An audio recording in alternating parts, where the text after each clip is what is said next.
Today's show is brought to you by Jamf.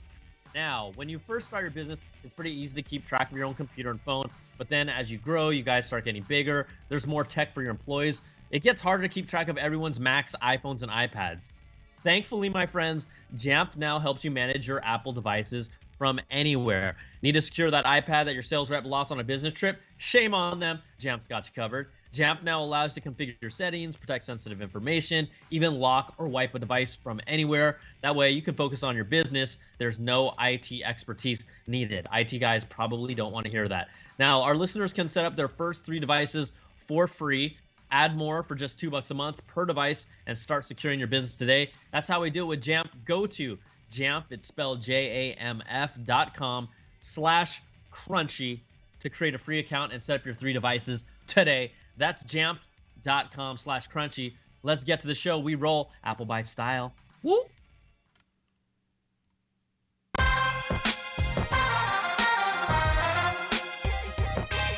Good afternoon, everybody.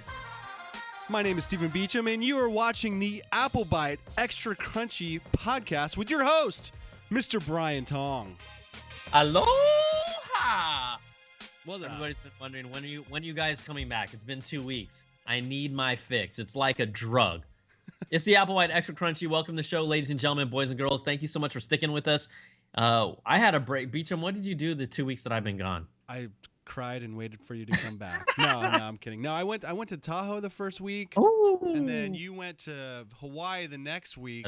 Yeah, it's been like a 2 weeks of kind of a weird schedule for us, you know. But you know what? We're back in effect. Everyone deserves a vacation. We don't complain when you guys go on vacation, just letting you know. No. But this is the Applebite Extra Crunchy. It's our complimentary piece to our Applebite video podcast that really kind of digs deeper into the stories that we talk about and also brings in new information because news is always churning out. So I'm just going to let you all know, you guys and gals have always been a big part of the show. So we have our number that you can call us to leave a voicemail. It's 1-800-616-2638. That is to call in, leave your name, where you're from, tell us your comments, your questions, the things that you all want to talk about. You make our show pop. So I think we picked out 5 calls that we're going to jump to later on in the show just to let you know you're a part of it. We stream on live stream, YouTube, and Periscope. So as we do this show, people that are listening live can actually call in. But again, this is for the listeners that really are just kind of hanging out in their car. So if you need to wake up and you're kind of tired in your car right now, wake up! Wake up! There you also, go. All right, tell us where you listen, too. If you're like doing the laundry or you're on the drive, tell us where you listen. We're going to get people that say they listen while they're on the toilet, bro. We always get that. I don't listen to podcasts on the toilet, but, you know. Well, I do the podcast without any pants. Stand up. Like, no, I'm not going to do that. I don't want to surprise people, pleasantly surprise them. We should do a no pants podcast because no one would ever know. Stop! No pants. The NPP? Yeah, the NPP. All right, let's get to the show. People are like, get on with it already. Dang. The first story, it is our lead story of the day. This comes to us from the Wall Street Journal. It just dropped. But according to the Wall Street Journal, in a 45-minute sit-down interview with President Trump, according to him, this is what he told the Wall Street Journal, this deals with Apple because basically Apple, according to Donald, Mr. President Trump, is planning to build 3 factories in the United States. Now, this is the quote. You got to kind of, I can't do a good Trump impersonation, but you kind of got to imagine what he would say, all right? Yeah. This is what he told the Wall Street Journal. I spoke to Mr. Cook. He's promised me 3 big plants. Big, big, big. I said, you know, Tim, unless you start building your plants in this country, I won't consider my administration an economic success. He called me and he said, they're going forward. It's going to be big. So, and when I say he said big, big, big 3 times in a row, he literally did. So, what this story really is about is that, look, Apple, if this is true, according to Donald Trump, will be building 3 manufacturing facilities in the United States. When Trump was first elected, he actually kind of called out companies like Apple. And in a quote from during a campaign speech at Virginia's Liberty University, he actually said, we're going to get Apple to start building their damn computers and things in this country instead of other countries. He said this. He also, at that time, threatened to introduce a 45% tax on products imported from China, really trying to focus on bringing manufacturing jobs back here in America. And we know how they have left, in a mass exodus. And how do you incentivize companies to do that? Well, following some of that pressure, according to this report, Apple actually went to its suppliers, both Foxconn and Pegatron, to look into seeing how they could actually make iPhones in the US. We already know that they assemble some of their products here in the US. So it's not necessarily manufactured in the US, but assembled. Sadly, the trash can Mac Pro was one of those products that was assembled in the US. I do believe iMacs, some of them are actually assembled here in the US, but just not manufactured. So Foxconn is now, according to reports, in separate reports, planning to build an actual thin transistor film LCD factory in the United States. So he got Foxconn is moving to the United States. That's maybe they're, how about not moving, but at least building something here? Yeah. I mean, that's very interesting that they would bring a manufacturing company from another country here. That's pretty interesting. Well, I mean, Apple obviously has a tight relationship with Foxconn. They're their number one kind of manufacturer supplier, not supplier per se, but one, I guess you could say, yeah, it's kind of a hybrid of manufacturing and supplying. So bringing them here to the U.S., the word and rumors suggest that the company, Foxconn's plant that they'll first put here in the U.S. is looking to be somewhere in Wisconsin, in that, and they don't know exactly where it will be built in that state. But that's one of the first targets. Apple declined to provide any clarification on Donald Trump's statements about building factories here. And in addition to that, they're just talking about how, look, we don't know exactly when or where these three big plants are going to be. It's going to be big. You can totally see him say that. Yeah. I mean, that's great. I mean, is Tim Cook still on his tech, his tech group that he has, or did he leave? Yeah, he's still part of that board. Okay. Remember, he had this like executive tech summit where they brought in a lot of kind of leaders in the tech space to talk to Trump about. They also lobbied hard about net neutrality. That's been a big issue of what is the government going to do about throttling or controlling who gets priority for data, whether it's companies that pay for it, and we know that's a big deal with Netflix and video services versus internet services. Who's really going to get that priority if they change some of those net neutrality rules? But again, the story here though is, at least according to President Trump, that Apple will be bringing some manufacturing plants to the U.S., which, if this is true, is a great thing. It's a great thing. That is an awesome thing, and that's kind of what Trump does is before any announcements are made, he kind of bullies and like kind of, hints at things in speeches and stuff. And like, Apple's going to come here, like Apple's not ready. They're not ready to make an announcement or anything, but he's already saying it, So it's kind of interesting. And then eventually we'll see if it happens, right? Yeah, we'll see if it happens. Yeah, but it feels like, he's kind of already setting it up to where it better happen, or I'm going to attack Apple, because that's what he does. I'll tax you guys if you don't do it. He's attacked Boeing. He's attacked Lockheed, I think, Nordstrom. Right. Right now he's attacking Amazon, right? Because of the whole tax debacle. And Amazon, he calls them Amazon, the Washington Post. So it's interesting that he's having an interview with the Washington Post when he hates them. Or Wall Street Journal. I'm sorry, Wall Street Journal. My bad. That's a mistake. But yeah, this is something that Trump does. He likes to, kind of hint at things that he's trying to make happen in hopes that maybe that company will, push on the gas a little faster to get it done or something. So we'll see if it happens. We'll see how it shakes out. We will see. All right. Other news, the thing quickly in the chats, people are like saying, "Oh, if your phone is going to be made in America, it's going to be so much more." And then the response from half the people like, "I'll pay whatever for an iPhone."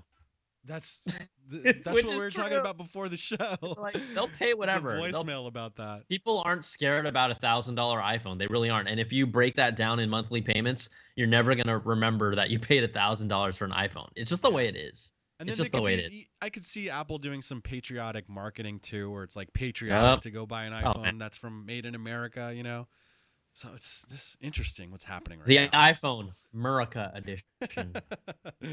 Made in America. All right. let's jump into more things about Apple. It's been kind of quiet because there hasn't been any really major news. Let's be honest, everyone is kind of waiting for the next product drop to happen, which would obviously be iPhone. Also Apple Watch, we're waiting to see that, and maybe if we see new Apple TV stuff before the end of the year. But no major announcements have happened as of yet. So look, when people are kind of bored and they want to stir up the Apple rumor mill, but you know what? We talk about it because honestly, I like seeing this stuff. Forbes.com published an article that really featured kind of the idea of what a new iPhone render could look like. This looks a lot like everything, but I think the biggest thing, people that aren't looking at this will remember some of the early renders of the iPhone showed kind of this black bar on the top where the cameras and sensors were kind of jutting out. Oh yeah, But yeah. These renders are now showing what I've requested from the start. Yeah. Just a long bar. It doesn't mean that this is going to happen, but this is the idea. And then when you look at something like this, an edge-to-edge OLED screen with a black bar on the top for like the cameras and your wireless and your battery, it looks honestly like a Galaxy S8. Like it really does. It totally does. But you know what? I mean, who cares now these days? I feel like every phone has gotten to the point where they look so similar. It's starting to really just come down to the operating system and functionality more than, oh, your iPhone. As long as the phone doesn't look crappy, I don't think people don't care if companies copy companies anymore. I just think it's so hard to discern the different phones that people have in their hands. It's like, what's that? It's so many different models of phone now. I don't think it matters. Everyone throws a case on them. It's all about just the operating system and the ecosystem and you know the features it has. So look, if it looks like a Galaxy S8 kind of ish, oh well, get over it. But what the story is related to is beyond those renders.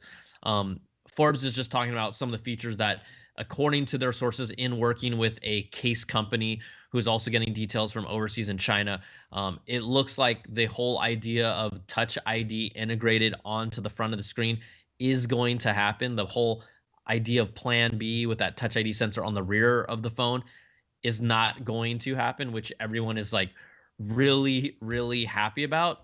So the other kind of tweak here that they're talking about is, and people have mentioned this and callers have even called in about the power button actually being larger in size. And the reason why, just like one of our callers did last week or a week or 2 weeks before, is that in case Touch ID isn't able to work and integrate it into the display, there is a patent that could potentially integrate it into that power button. So it's almost like no one knows exactly why they've increased the size on it. Is it like a fallback just in case? But you know, we'll see that it may be in future generations. We'll see Touch ID integrated into the actual power button. I think it's kind of inconvenient because I don't want to pick up my phone like that all the time. But whatever, it's there. So that's what Forbes has to say about it. And then in another report, this one coming from ET News, as we kind of bundle up all the iPhone 8 news, Apple is working on developing its own OLED technology. This is really in an attempt to reduce their dependence on Samsung.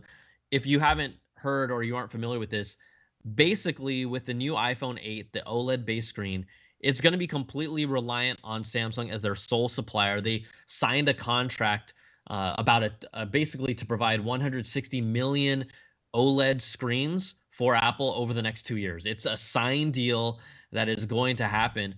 But the problem with this is that Apple doesn't like being reliant on a single supplier because if something happens, they're screwed. They, like anyone that's smart about this stuff in the supply chain, you've got to diversify your sources. So according to these reports from the ET News, Apple has actually purchased machines. Specifically, they're called chemical vapor deposition machines. They're used to create OLED panels, but Apple themselves, according to these reports, has purchased these machines to work on developing, you know, basically their own OLEDs, and then potentially pretty much lease these off to their suppliers, people like Foxconn or Pegatron, to then eventually produce more OLED screens and really a secondary source for future Apple products, whether it's like the iPhone or the Apple Watch. That's pretty cool. And they also like, in a similar but unrelated, they also have their own machine that creates the curved glass for the Apple headquarters, right? So Apple, Yeah, I actually don't know where they get that stuff. Quite honestly, I don't even know. I thought that they had it like specially made for themselves. So they're like really They getting did. into the whole glass. Like I could see them cornering the market on some sort of glass technology in the future. You know, it feels like they're just like really getting into the glass stuff these days. Well, I mean, if you talk about glass structures beyond skyscraper buildings, I think from a standpoint of the most artistic, aesthetically pleasing glass buildings, I mean, Apple that aren't models or sculptures, Apple's going to be right up there. Yeah, Maybe totally. their UFO, like you talked about, the curved glass panels on those were made specifically for it. I don't know if Apple themselves had any hand in making them per se, other than the design. I really don't know that, but you're right about the fact that they could take their knowledge into kind of the enterprise market if Yeah. they, but then at the same time, they're the type of company that wants to hold on to their secrets. They'd be like, oh, we're just gonna keep this for our own buildings. Oh yeah. Like, you guys figure Patent. it out. Start looking at the You guys. patent websites for new glass technology. So, with with these CVD machines, these OLED basically producing panel machines, this is just a way for Apple to kind of just control, or at least get back some more control, because really, do you want to be 100% reliant on your top competitor, Oh although no. they make components for your product? You don't. No So, way. Yeah, this is smart. This is really smart move. so Here's the we have. machine right here. I got a picture of it. It looks pretty. It's not too big actually. I think those machines look like they could produce like beer. Yeah, They look like totally. I think you can make a nice craft beer from a CVD machine. Just the Yeah, way that they look. yeah. They look. They're not too big. It just looks like a little A big old desk. steel pot and everything. So, Yeah. all right, just talking about this is kind of like just really quickly, we're gonna jump around here a little bit, but if you aren't familiar with Apple's public betas for their operating systems, they just released basically the whole lineup: iOS 11, tvOS, watchOS, macOS High Sierra. The third public betas are available. So if you guys and gals want to jump on that, you can. I installed it on my iPad right away when they came out, because my iPad is my baby, but it's also like, if something weird happens to it, it's not the end of the world. I'm just like, there's a lot of people that are like, put it on your phone, put it on your phone. I'm like, I'm not gonna put it on my Hell only no. iPhone. Like, Hell no. they can't even get the regular releases right all the time, and they're still buggy. Like, I know some people, this whole public beta thing, people then will write me about how, like, oh, this doesn't work as well. Why is this crashing? I don't like this. My app doesn't work. I'm like, dude, it's a beta. Like, it's not my fault. You put the beta on it, bro. They're shooting the messenger, man. They're blaming you. I always have to do the disclaimer. I always do the disclaimer. It's like, And do I really have to I've learned from you. I don't do the beta ever because I know Brian Tonk says don't do it. unless you have a secondary device, or let's say a phone from the previous generation that you want to test it on, Oh yeah. and just have, that's fine. But I saw a kid, this young kid, he was like, literally, I could tell he was rocking iOS 11 on his phone, and I'm like, just wait. I was like, just wait for it. You're gonna be like, why doesn't my phone work the same? Why does it work the same? All right, this is kind of like honestly, this is my favorite story of the week. I didn't choose to lead with it because it's kind of a little more nitty gritty, and I think it's more for people that are fans and have remembered, really like diehards about the past of Apple and whatnot. But just today, Adobe officially announced that they are end of lifing Flash by the end of 2020. Thank God. So Flash will be officially dead and no longer supported by the end of 2020. Now, Adobe says it's working with companies, including Apple and Google, to prepare for the upcoming death of Flash, which is kind of funny because they pretty much killed it off Yeah. long ago. Like, Apple there did is, that, yeah. dude, this is what I really like about this story. So, Apple is also, in their part, they offered a message from a WebKit blog. That is really what the basis of their Safari browser is on WebKit. They contributed to that. So Apple has said that they're working with Adobe, industry partners, and developers to complete this transition. But I want to really remind people and rewind back all the way to April of 2010. And for people that remember this was a big deal back then. But if you recall, Flash really at the time was kind of an integral part of, obviously, computers. Was still on mobile devices. Like, at one point in time, Android phones were running Flash, and it was kind of like, oh, we can run Flash, and people on the iPhone are like, I don't really care. So Steve Jobs himself penned this letter. It was an open letter that he put out publicly to everyone to read on Apple's website. If you even want to look it up just for fun, it's called Thoughts on Flash. You can just type that in this search tool I've heard of called Google. It's called Thought. Yeah, you never heard of that yet, Bicho? No. It's very useful. Very, very some new emerging technology.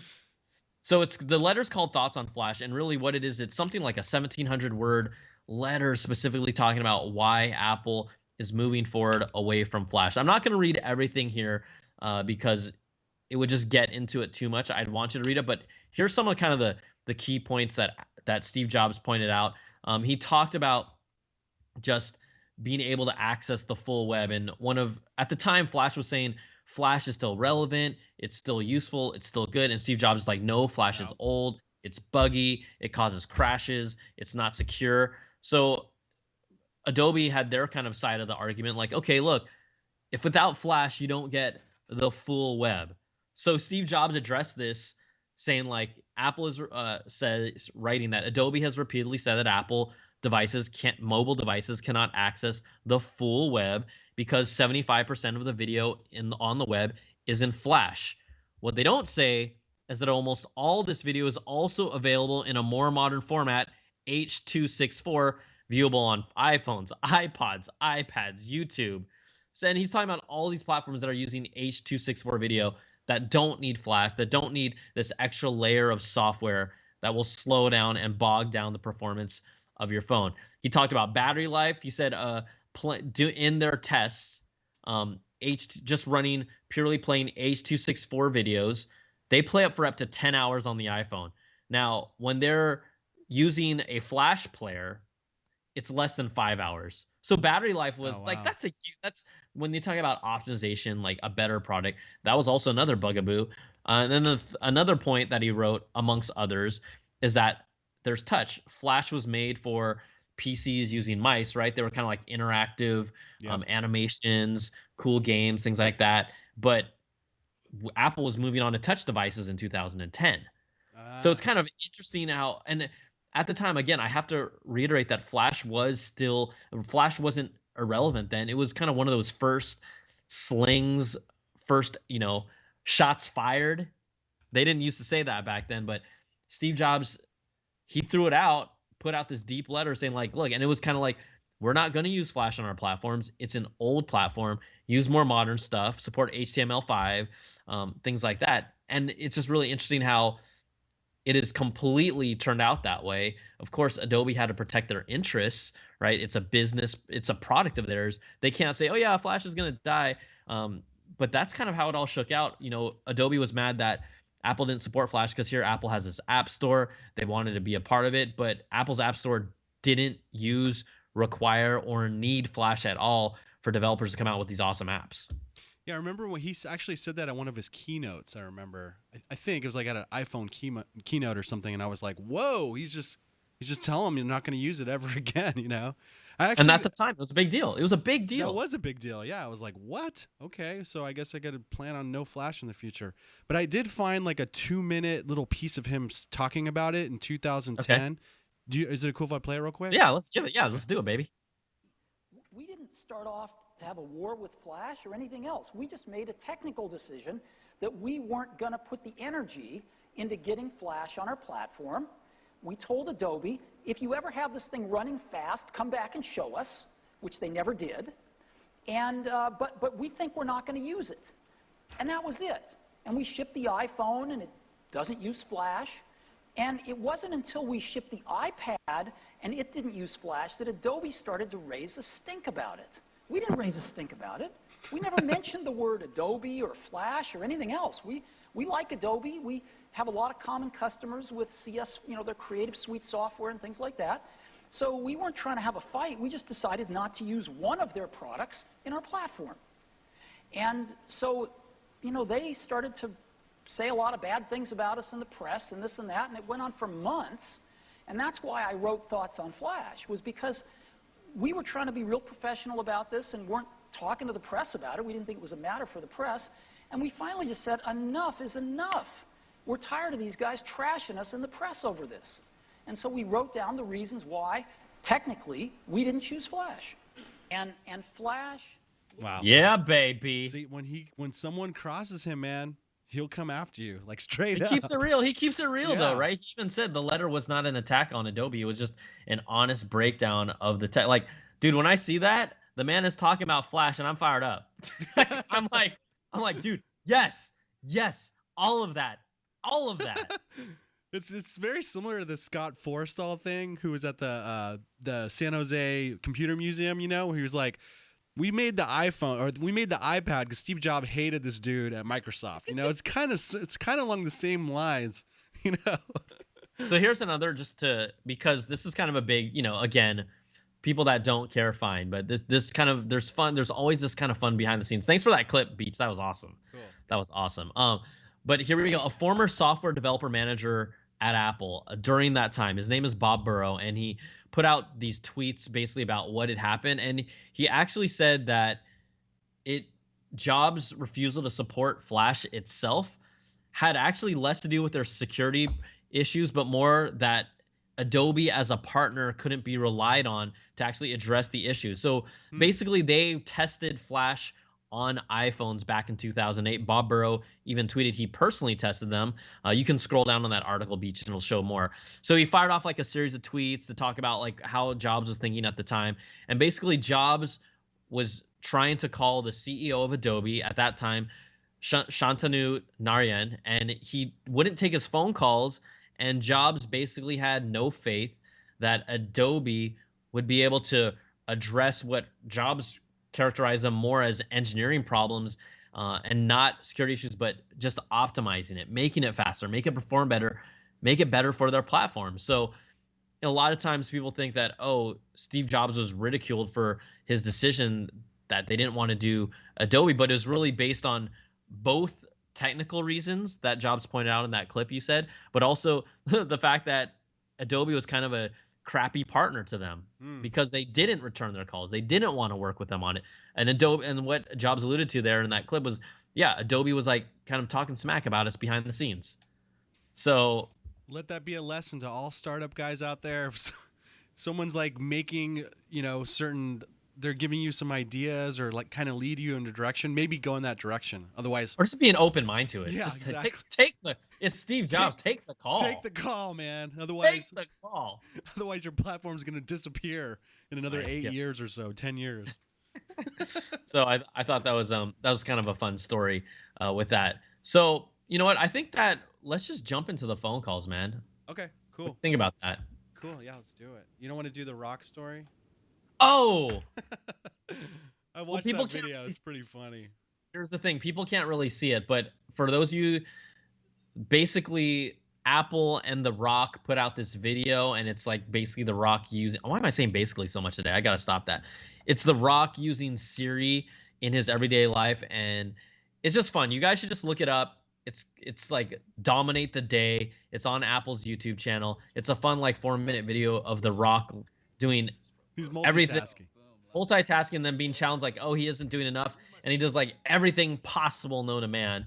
His calendar has like 25 appointments at one time slot, just crazy stupid stuff like that. It's pretty funny. Future president, The Rock, Dwayne The Rock Johnson. Mr. President. So check that out. It's fun. Cool. All right, yeah, let's get to some calls. Thank you guys for calling. We had a bunch of good calls today. And here is the first one. Here we go. Hey, Brian. Hey, Beecham. It's Shahab from Marietta, California. And I just wanted to get your opinion. Last time you guys talked about how Apple was in like too many markets and they were falling behind. Do you think that that's the reason for that is because they are moving into their new headquarters and they're saving the research and development for the new headquarters and the things like that. And so I just wanted to get your opinion. Love the show. Thank you. Bye. Cool. I know that when I'm moving, I get behind, you know. Yeah, but you don't have 10,000 people to back you up when you're moving. True. That's true. I mean, look, I think that's a nice idea, but that is not the reason why product. That's not the reason why product X, Y, Z, and ABC just are lacking in quote unquote the word, innovation. I mean, it's when a company is spread too thin, sometimes you just got to focus and lock in, and that's a problem that every company has. Look at Google. Google has so many things going on that sometimes they're learning to really zone in on their phone product. But man, before when they were coming out with like 50 different like software platforms and apps, and it was kind of like all over the place, and it's part of a learning. It's still kind of part of their culture, right? But they're innovating, knowing it's like, there's this term called quick not perfect. And so it's like, get the product out there, start working on it, develop it, get it out there. It doesn't have to be perfect. Well, Apple's philosophy is kind of different. They are perfectionists, which then in turn takes longer for a product to come out with the hope that it's a polished product. But then at the same time, you can also see how that may not always work to their advantage when, you feel like they're behind in features that have been out for 2-3 years, like, or if not more, like wireless charging, OLED screens, things like that. AirPods. I just said AirPods in a cough. Okay, yeah. All right, let's do the next call. Here we go. Hi, this is Isaac. I'm from Stafford, Virginia, 22554. And right on, will the next iPhone have wireless charging distance from 15 feet? Or will it not? Bye. Or will it not, Brian? Very deliberate, wants to make sure that gets his point across. I'm going to say no. And obviously the new iPhone will have wireless charging. Apple does have a patent for long range, long distance charging. But knowing how Apple works, even though it has a patent on it that they've developed where potentially they might even use something like the base of an iMac as a transmitter, I think that type of technology, it's going to take them time to master. Now, if they do it, I'll be floored and I'll be like, this is awesome. If somehow there's a coil in your MacBook Pro and a coil in your iMac and a coil in your iPad that allows you to charge these things wirelessly from 15 feet or more, yeah, that's pretty badass. But I just don't see it happening with the new iPhone 8. At least not yet, but it will happen. You're right about that. Are there any current products that will allow you to charge wirelessly from 15 feet away, like Android phones or anything? Not that I know of. Not. I mean, the technology, it's more about getting a consistent signal, line of sight, interference. There's a lot of things at hand. I mean, look at Wi-Fi. How about this? Wi-Fi is getting better, but you still need multiple nodes, like a mesh network to cover a house. Let alone, let's talk about charging a device. Yeah. So. It's going to be some slow charging, baby. Yeah. Slow roll, baby. Slow roll. Slow roll. All right, next call. Hi, my name's Tony from Minnesota. And you guys were mentioning that the speaker that Apple's going to put out is too expensive at $350. I don't think it matters what Apple prices any of their devices at. Apple people will buy it blindly. It doesn't matter the quality. It doesn't matter the features. It doesn't matter the price. None of that matters. As long as it has an Apple logo, Apple users will buy it. I swear we said that like a couple weeks ago. We're like, I know it's $350. It's expensive. Guess what? People are still going to buy it. Like, you can never underestimate the power of the Apple brand and its ecosystem and its loyal followers. Yeah, it's probably not going to sell like gangbusters, but people are going to buy it, and I want to hear what it sounds like. See, I think it'll sell out. I think it'll sell out on its first run. I actually do. Oh, okay, cool. I mean, I don't think they're going to be able to make enough. I wish I had a thunderclap sound effect for the Nostradamus. The Nostradamus we'll find it. We'll get it. But yes. But I actually think they'll sell out on the first one because I don't think they'll make enough units to keep up with demand.